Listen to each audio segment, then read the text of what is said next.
We continue our conversation on the New England Patriots, and we now bring in Zach Cox of the Boston Herald, beat writer for the New England Patriots, ZM_Cox over on X. What's going on, Zach? Not too much, guys. Thanks for having me.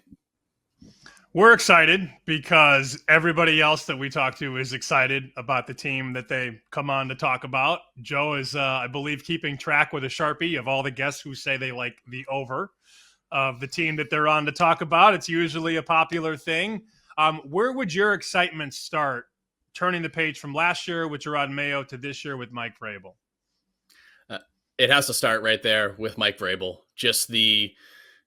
It's a much higher level of, I guess, professionalism and experience, both from Mike Vrabel himself and from the staff that he has been able to assemble. That was a real issue for the Patriots last year. Obviously, Gerard Mayo was going into his first year as a head coach. It did not work out the way that he or Robert Kraft hoped it would. And the coaching staff he had underneath him was also really inexperienced. That's completely changed this offseason.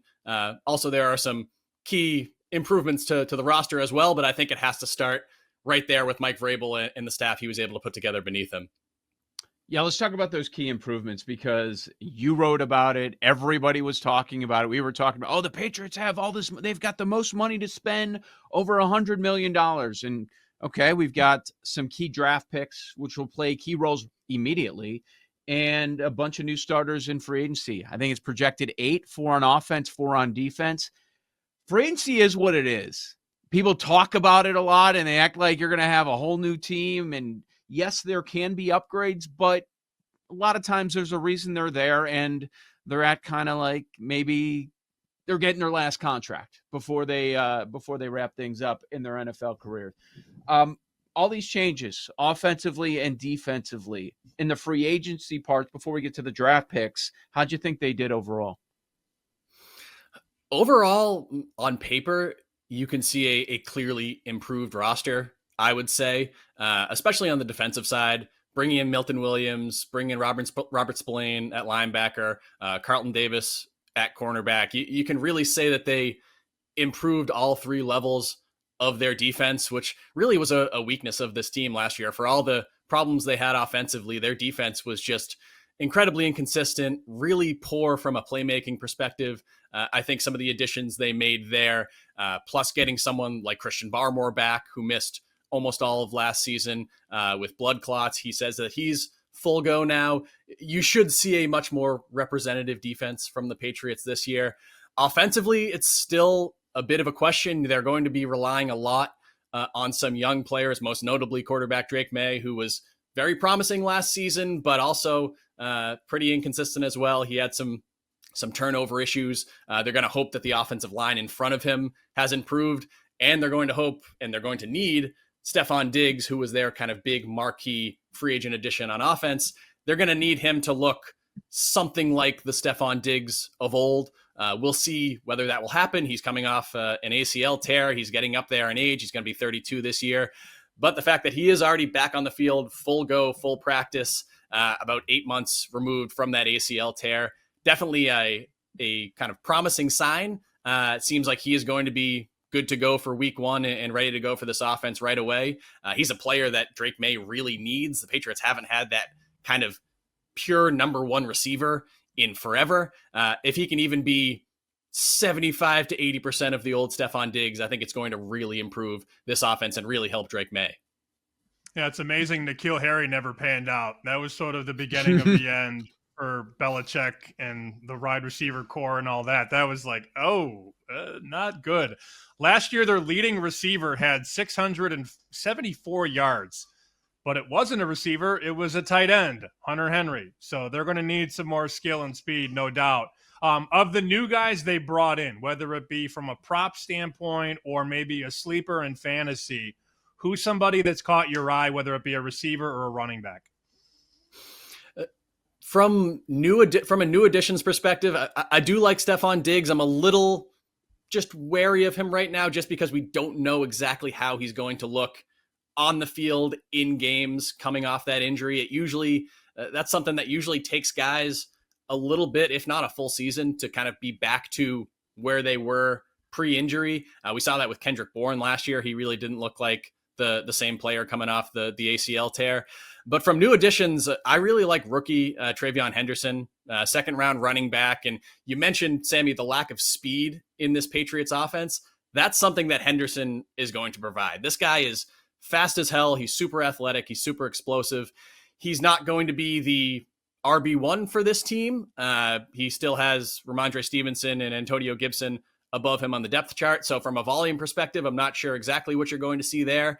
But he's been getting opportunities in training camp. He brings a skill set that none of the Patriots' other running backs and really none of the Patriots' other weapons can provide just from a speed perspective. I think Josh McDaniels is going to find ways to get the ball in his hands this season. And it wouldn't surprise me if he ends up being one of the more productive rookie running backs this year. You mentioned that he won't be the RB1, but we know the story. Things change. Football happens. And when you're talking about Stevenson, one of the first thing that comes to the Patriots fans' minds is fumbles. 6 of them last year. Vrabel doesn't strike me as a guy that's going to be willing to stand for that, especially if you have other options, like you mentioned, Gibson or Henderson. Henderson's total is 700.5 rushing yards. Would you go over or under that number? I think I would go under, just because I'm expecting more of a 3-headed monster type situation. You look back at how Josh McDaniels' old Patriots offenses operated. There was never really, outside of a season or two, it was a lot of by committee type things with LeGarrette Blount and James White and Sony Michel and Rex Burkhead. He likes to get a lot of guys involved in there. I think if I had to make a prediction for Henderson, I would say it's a like 600 rushing yard, 400 receiving yard type season. I think he's going to be involved. I think he's going to be an impact player for them, but I would be a little surprised if he comes out and has 900 rushing yards as a rookie. I'll have to see how he's used before I can go there. If they can keep the quarterback upright, I think May could do some things here. The passing touchdown number, 19.5. He threw 15 last year with no line and no weapons. Does 19.5 feel light? I know I'm leading the witness there, but does it feel light? It does feel light. Yeah, I would go over on that one. Obviously, the big X factor there is what you mentioned. They need to be able to keep him upright. The Patriots offensive line was terrible last season. And this season, they're definitely going to be relying on at least one rookie at left tackle in Will Campbell. It looks right now that there'll probably be 2 rookie starters. Jared Wilson at left guard seems to be the kind of leader in the clubhouse there at that point. So you're going to be trusting one whole side of your offensive line to 2 guys who've never played NFL football, as promising as both of them are. That is a risky proposition.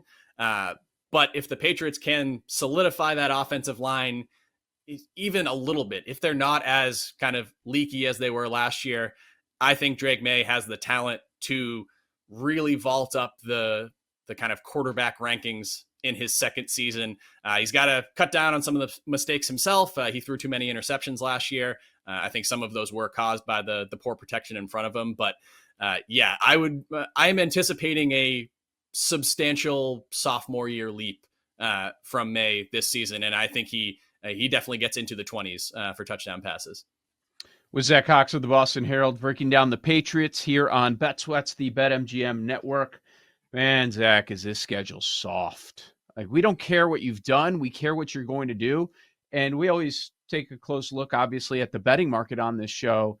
And we were looking at the 6 lowest win totals. There are 3 teams at 5.5, 3 teams at 6.5. Patriots play all 6 of those teams, 7 games, because you get, of course, the Jets twice. We were throwing out the idea, okay, those 7 games against supposedly bad teams, what do you have to do? I was saying they probably have to go 5-2. What do you think?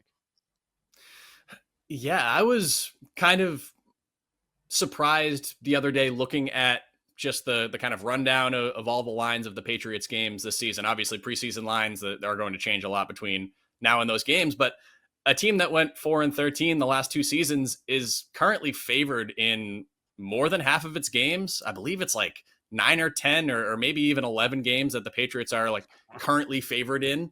And that just kind of speaks to, one, the optimism around Vrabel and the improved roster and the things we've talked about, and the fact that this isn't an especially difficult Patriots schedule that they're going to be facing this season.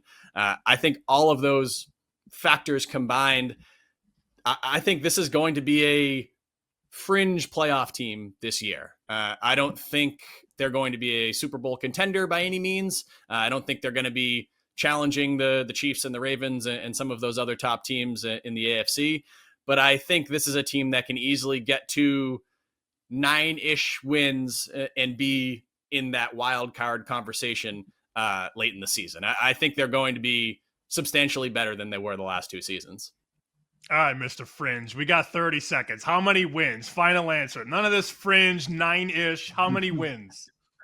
9-8. 9-8. They're in the playoff conversation, entering the final week of the season, and don't end up getting in. I think they're like the first team out of the playoffs. That's my prediction right now. But that's twice as many wins as they had each of the last 2 seasons. So, improvement, but not kind of skyrocket improvement.